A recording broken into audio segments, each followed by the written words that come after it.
Сән әлемі 2021 осындай атаумен Enjoy жазғы сауықтыру лагерінің 9-шы күні сән әлеміне арналды.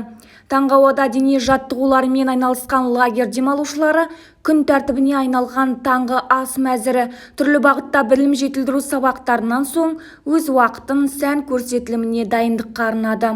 Мұнда қатысушылар топ ішінде тәрбиешінің нұсқауымен креативті киім үлгісін көрсетуге тиіс. Жаңа идеялы киім үлгісі, сахнада өзін-өзі ұстау талаптары әділқазылар назарынан тыс қалмауы керек. Дайындық барысындағы қызықты сәттер қатысушылар тарапынан жағымды көңіл күй тудырды.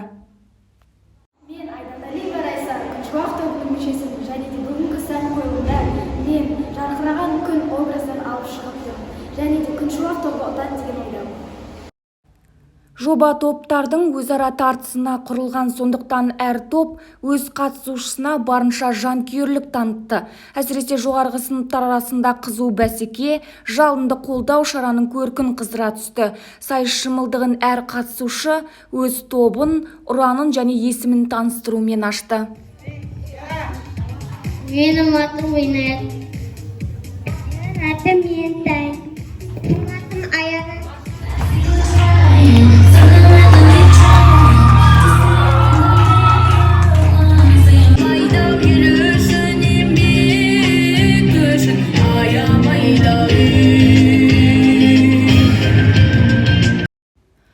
Әрі қарай қатысушылар таным мен талғамға құрылған өз сән үлгілерін барша лагерь мүшелері алдында паш етті.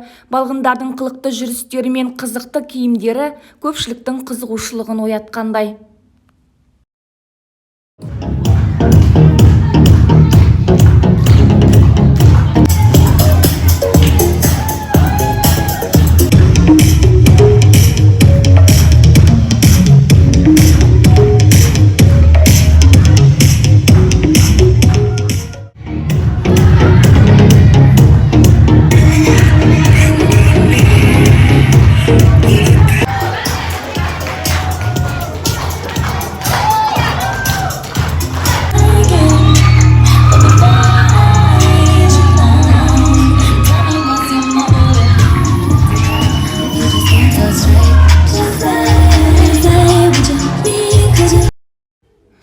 Бұдан әрмен лагердің өнерлі балғындары әннен шашу шашып, бимен әрледі. Сайыс қорытындысы жарияланып, әділқазылар қатысушыларды тиісті орындармен марапаттады. Мен жалын тобының мүшесімін, және де бүгінгі сән байқауы өте керемет өтіп жатыр. Және де мен өзімнің жалын тобыма сәттілік тілеймін. Түскі астан кейінгі уақыт әр топ ішінде өз жетекшілерімен алда болатын 2 жылдық жобасына дайындыққа арналды. Enjoy жазғы сауықтыру лагерінің 9-шы күні осылай қорытындыланды.